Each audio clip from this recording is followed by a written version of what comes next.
کہ اللہ تعالیٰ نے کہا کہ الملک الحق، وہ حقیقی بادشاہ جو ہے نا وہ سب سے اعلیٰ اس کی ذات ہے۔ اور پھر آپ نے اللہ تعالیٰ نے رسول اللہ صلی اللہ علیہ وسلم سے مخاطب کیا اور کہا کہ میرے نبی، آپ نے وہی جب تک آ رہی ہے نا آپ پر، آپ نے جلدی نہیں کرنی۔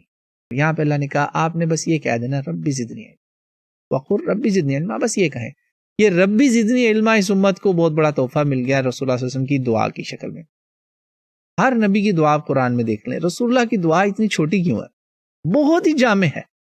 سبحان اللہ، خاتم الانبیاء کی دعا، خاتم الانبیاء والمرسلین کی دعا، اور اتنی چھوٹی، دو جملے، دو الفاظ ہیں، دو ورڈز ہیں، اور یا رب ہے، بس یا رب، اے اللہ، ربی زدنی علما، بس اتنی چھوٹی کیوں؟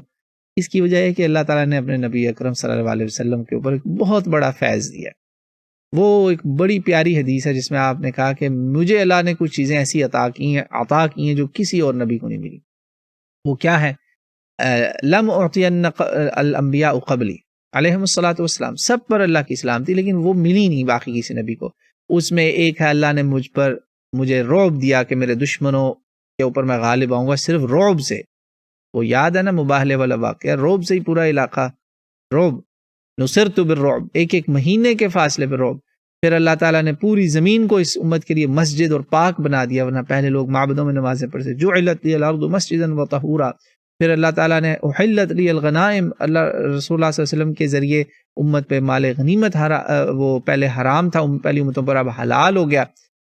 اور اللہ نے شفاعت کا مقام وہ عطا کیا جو کسی نبی کو ایسا مقام ہے شفاعت نصیب نہیں ہوا۔ آپ کو پتہ ہے حساب ہی نہیں شروع ہوگا جب تک اللہ نبی کو نہیں کہے گا یا محمد ارفع رأسک سل ما شئت، اٹھاؤ اپنا سر، جو مانگتے ہو پوچھو، جو مانگنا چاہتے ہو، جو چاہتے ہو مانگو۔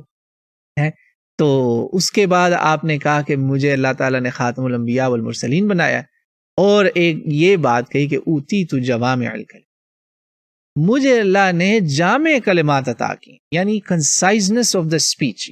آپ دیکھیں اللہ کا کلام، ایک سورت جو ہے نا پوری بائبل اور تورات پہ بھاری ہے۔ سورہ فاتحہ کوئی لے لیں، اللہ نے کہا اللہ نے مجھے وہ دیا جو نہ تورات میں، نہ زبور میں، نہ انجیل میں، نہ باقی کے قرآن میں، الفاتحہ۔